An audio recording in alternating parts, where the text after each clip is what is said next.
From a land of forests and fairy tales, snow and schnapps comes a cuisine crafted for the cold. Some dishes dating back to the days of the Vikings, others modern and elegant. Welcome to the intriguing world of Danish foods. Good. Welcome.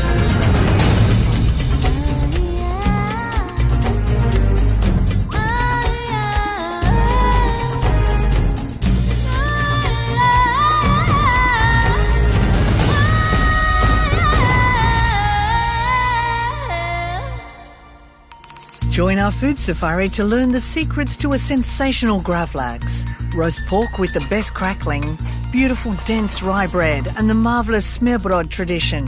Danish meatballs, roast chicken with rhubarb, golden pastries and a dessert of red berries.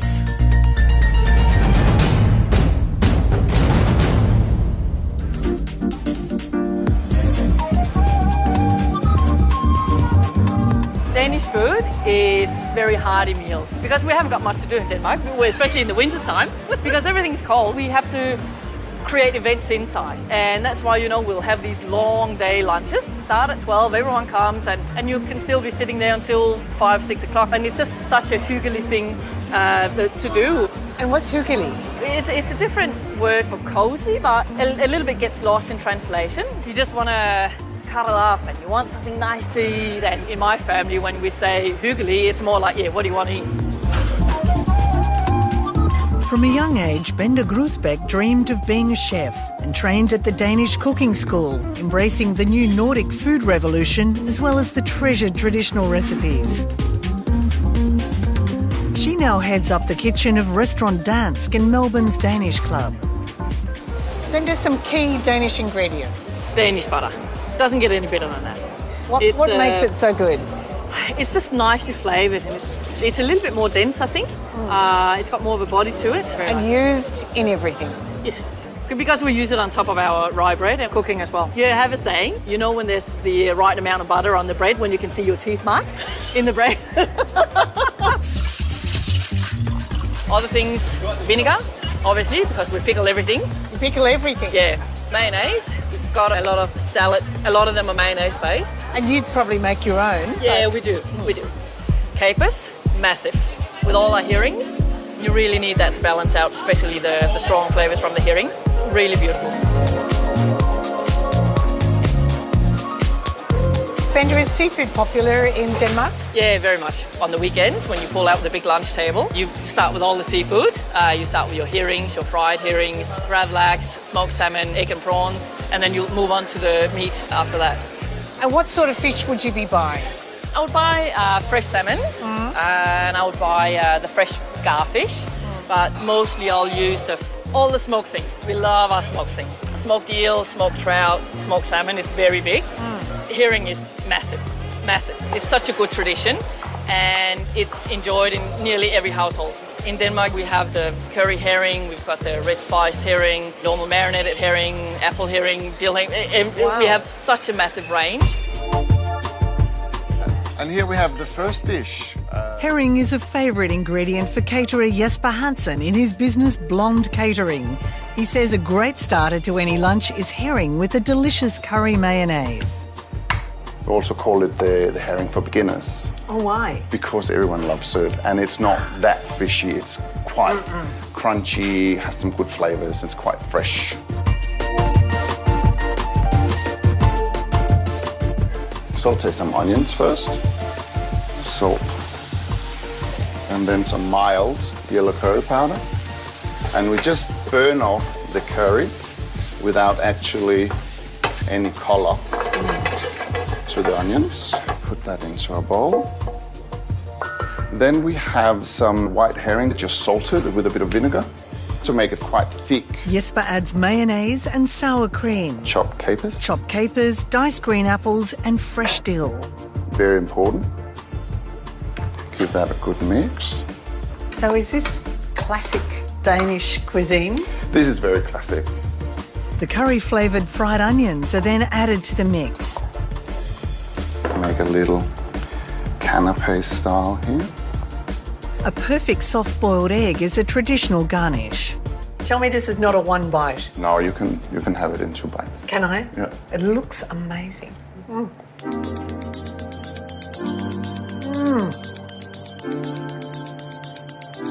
Creamy, curry, fishy, Crunchy, crunchy. So different and really yummy. fresh now. Since the days of the Vikings, Danes have cured fish with seasonings and herbs to add new delicious flavours and as a way of preserving the fish during the long winters. What we did was dig a hole in the ground far enough so the frost wouldn't get to it, but still as it would be really, really cold. And then you put it down there and you cover it over. And For then how long? It could stay there for a couple of weeks because it was not frozen, but it was down on those really, really low degrees. So it's actually, you know, last there for a long, long time. So you've got a beautiful salmon. Cut a little bit of the fat off. Just go down like that. Just make sure all the bones are out. So you do that by feel, largely, don't you? Yeah. And if there's one left, I yank it out. First we put on the salt, sprinkle. What sort of salt are you using? I just use normal white salt, nothing fancy there. And now we put on the sugar, about the same amount. Put some freshly ground fennel seeds.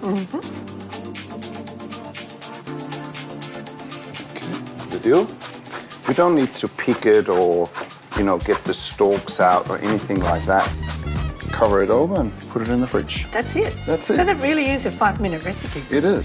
And in the next 3 days, what are you doing to it? I'm just going to leave it, and what happens is it'll start to sweat, and you will have all the salt starting to leak out with all the fluids, and you will see all these herbs will start to get black and collapse and start traveling into the salmon and give it flavor. So what I do is I simply scrape it all off. Oh, isn't that a magic moment? So you can see how, Wow. see the tick, it's a bit firmer. Yeah, changed colour. It's changed color. We simply just remove all of the salt and sugar, which most of it has melted. Just gonna give it a little bit of fresh dill on top. Try and get it as fine as possible.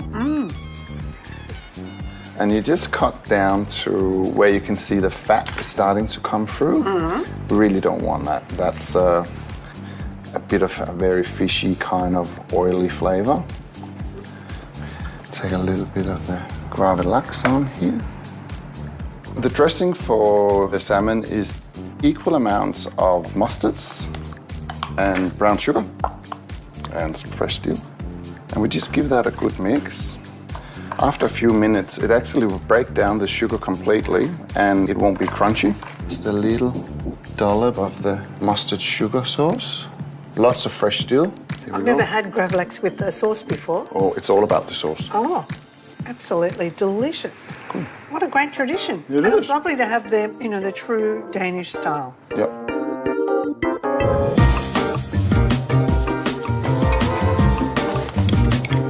A celebration in Denmark always calls for meat, and pork is a favourite. Sausages, salamis and big roasts are always on the menu. Sydney's Northern Beaches is home to Danish-born butcher Lasse Hansen. When he's not at work, he likes nothing more than to cook roast pork with perfect crackling for his friends and family. And so what cut is this? Because It's the loin. It's the loin? Yeah. Now, you've scored it quite deeply on the skin. Yeah, not too deep. So just through the fat, but not into the meat Right. at any time. So we just make it a little bit wet just to make the salt stick. Some people put oil on, I don't. And then you just rub plenty in. So that helps to dry out the skin to make it crisp? Yeah. And then we put a bit of bay leaves in. Just stick them in like that. Ah, that's like little bookmarks. Yeah. That's when you use your bones. You want the crackling sort of to be level. So now all we got to do is put a bit of water in the baking dish. We got it on 180, pan force, and we got to cook it for about close to 2 hours. Beautiful. And it's actually making a crackling noise. There you go. Sounds crackling. Very good. Roast pork is often served with what the Danes call sugar potatoes. In a dry pan, sugar is heated until it becomes toffee-like, and then a generous amount of butter added and mixed through. Small peeled boiled potatoes are then rolled and coated in the thick glossy caramel. Looks so yum.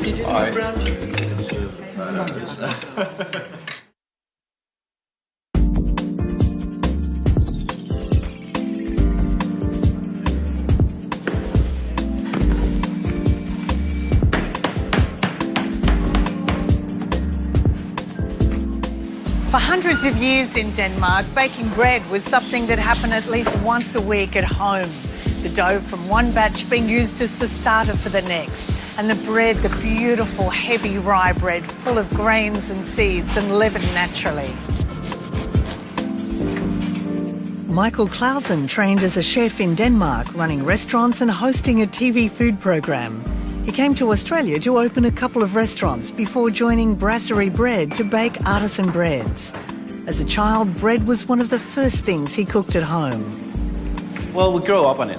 And the big difference between the bread out here in Australia and in Denmark is that it's rye bread. And it's made either 100% rye or with a mixture of a bit of wheat, and quite often it is made with whole grains. And how long does it take to make this bread? Well, if you want to start totally from scratch, you're up around the 6-7 days. Wow. Because you've got to make the starter. You basically just need a cup of buttermilk and some rye flour, around half a cup, a tiny bit of salt. You mix this together. The yeast is in the flour, and it's in the air. And this is really it. Cover this and let it sit at room temperature. And what we'll end up with actually is something that we can put in a jar, some salt, and it just seals it completely. Put it in the fridge, and it'll last as long as we need it. If we're going to start making the dough, this has got beautiful yeast activation, it got bacteria, it got enzyme, then water. Just use cold water. We have no rush. Everything, we want to slow everything down. We don't want to get the yeast too active. Just start slowly mixing, just loosening this up a little bit. Then we got the kibbled wheat, the rye flour, wholemeal flour, organic wheat, the linseed, sunflower. This is how simple this recipe is. We'll just mix this together. Come on, put your nose in. And start seeing, now we start having something happening. And the sort of naturally yeasty smell. And you start actually having a whole life happening in here. And you can already now see a few bubbles occurring on it. You can see it already here. And then we're going to cover it with a wet towel and let it sit until tomorrow. And this is one from yesterday? This is the one we did yesterday. So, this is what we call the sponge. This here now should feel like the wet clay. All right, we've got a couple more ingredients to add. We've got our cooked barley. We're going to put some beautiful dark molasses in, and which gives great flavour in the bread. Some malt powder. And the last thing is more and more rye. And it's all about mixing it together again. It's a very moist mix, isn't it? Yeah. You wouldn't think you could actually make bread out of this. No. It's ready to put in a tin. You still need to grease it? We'd still grease it, and we use an olive oil, not very Danish. All right, so now we're ready. But before we put the dough in there, we're going to take some aside because we want to have this for the next time we're going to make bread. So this becomes our starter next time. Pack it in so there's no big air holes in it or anything like that. And then just a quick brush on it. We're going to let that sit. Room temperature again, minimum around 3 hours. What's very unique about this, we're going to put it into a cold oven. Why is that? The whole idea about baking this bread is actually to dry the bread at the same time. When it reaches the 190, we're going to give it 90 minutes. All right, so let's see if it's all done. Tip it out. There we are. Oh, perfect. Great We want smell. this very nice crust on the bread. There is a sound in this that you can get used to, and this is really that drumming effect you want. So that also tells you that it's cooked? It tells us that it's cooked. Right now, you could not eat it at all. We're just going to wait now a couple of days before we can actually eat it.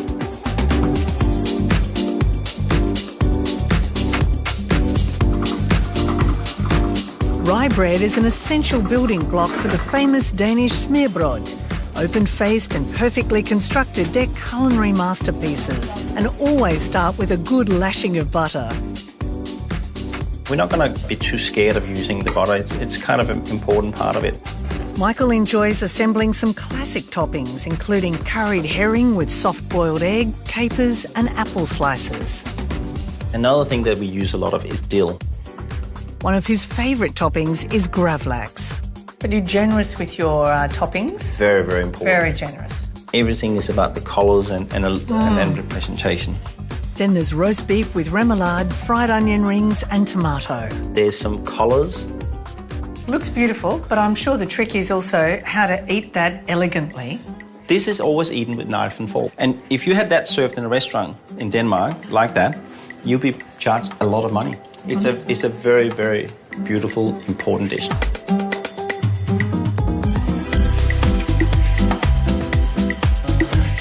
Every Danish home has a tried and true recipe for the hugely popular meatballs or frikadeller. Caterer Jesper Hansen says he can't go past his mother's version. The meatball or the frikadelle, of course, was the Danish adventure, not the Swedish, of course. And my recipe is like, of course, how my mom did them. This is half pork and half veal. We're going to give it a good workout to start with the salt.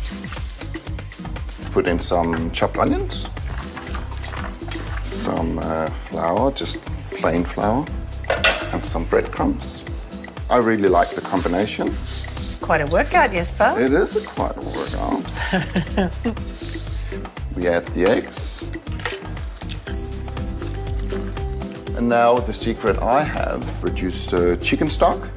That's heavily reduced. Heavily That's reduced. Chicken stock. What else is in there? It's a little bit of red wine, reduced down, and then just simmer. Freshly ground pepper. And then we add the milk, little by little. Don't put it all in one hit because it can actually split. So we're pretty much there. Jesper adds oil and butter to a shallow, heavy frying pan. Jesper, that's a French amount of butter. I know. He moulds the frikadelle mix into quenelles and makes sure they're well coated in oil. And you just run it through the butter on the frying pan every time, and then you'll make sure it doesn't stick. Just give them a bit of color. And I do like the whole flavor of them actually getting cooked on the pan. Cook it well done. Yeah. One of Denmark's popular side dishes is pickled cucumber. Jesper uses a mandolin to slice cucumber wafer thin. He salts them and leaves them to soften for 10 minutes. The dressing is very, very simple. It's half the amount of sugar. And I'm always stunned by the amount of sugar in Danish food. I know. And half amount of vinegar, a normal white vinegar. You just combine that together. He adds some bay leaves, black peppercorns and mustard seeds. Then he rinses the salt from the cucumber and squeezes the liquid out. And we just give that a good stir, and that just needs to rest for a couple of hours. And then together, so you get the meatball together with the tangy cucumber. That is delicious. Just a beautiful, clever combination, isn't it? Combination, yeah.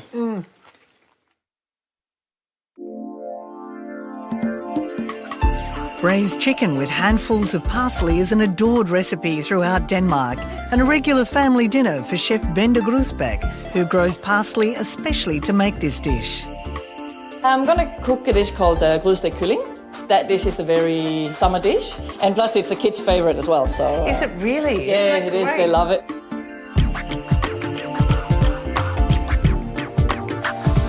Bende browns a quartered, corn-fed chicken in plenty of butter in a heavy base saucepan.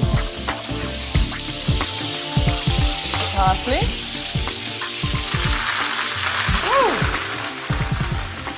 So I'm putting in about 1 litre of chicken stock, and then we'll just bring it back to the boil. I'll season it a little bit just to get the flavours going. Lid on. As soon as it reaches a simmer, Bende pops the lid on the pot and cooks it in a 170-degree oven for 30 minutes. When the meat's tender, she removes it from the pot and reduces the stock. She thickens it with a paste made of corn flour and water and returns the chicken to the pot. Just coat them nicely. Lovely. Yeah. Benda likes to serve the chicken with mashed potatoes along with rhubarb cooked with red currant jelly and icing sugar and then crushed to a smooth paste. And as it goes colder, you'll get more rich in colour. Oh, lovely. And the cucumber salad. I'm very excited to try this. Oh, good. And it's very rustic and simple dish actually, so you can, it's not that difficult to make. Yummy.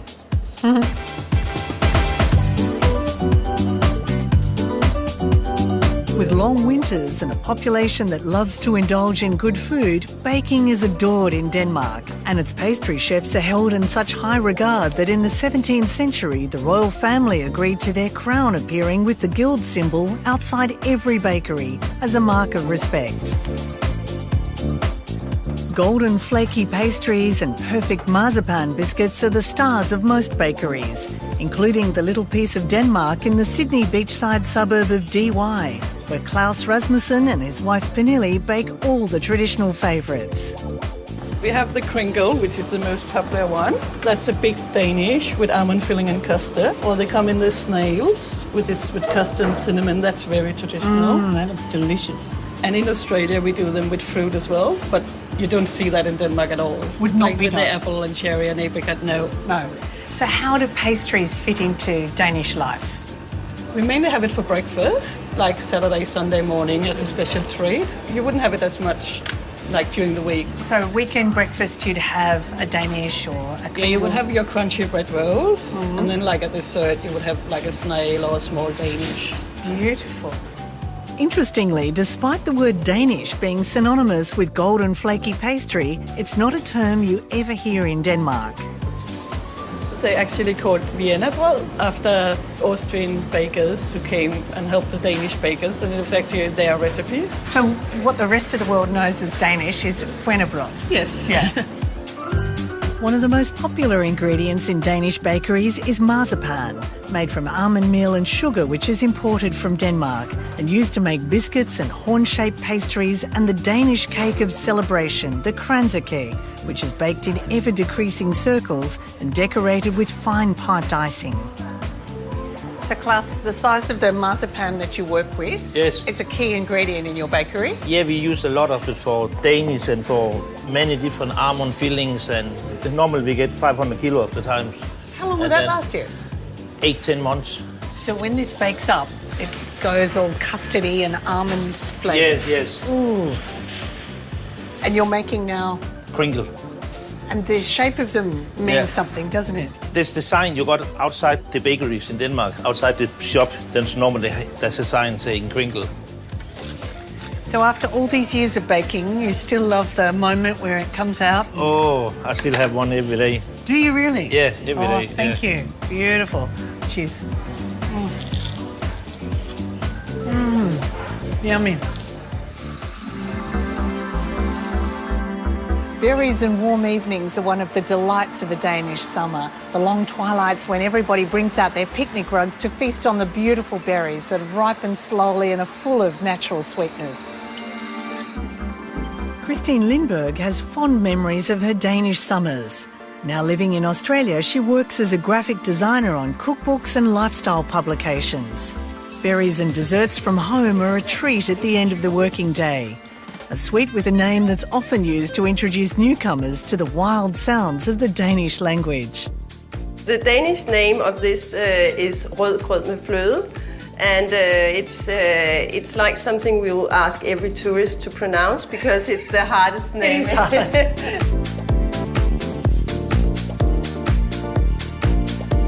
Christine cooks strawberries with a cup of water and half a cup of caster sugar for a couple of minutes. Smells delicious. Yeah, it smells so nice. It just gives you that strawberry smell.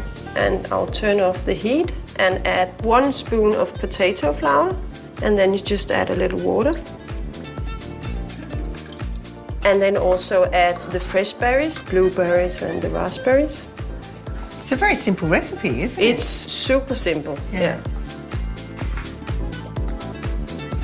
Sprinkle them with a bit of sugar, and that will make the surface not go too hard. After resting the berries in the fridge for a couple of hours, Christine tops them with fresh cream. This is the modern version of rødgrød med fløde. I'll never be able to say it, but I'm sure I'll be making it. Oh, that's superb. The flavors really stay in, doesn't it? It's really like eating fresh berries. On our next safari, the unique Creole food of Broome. The pearling industry brought together Aborigines, Japanese, Chinese, Malaysians, Indonesians and Filipinos, and a new cuisine was born.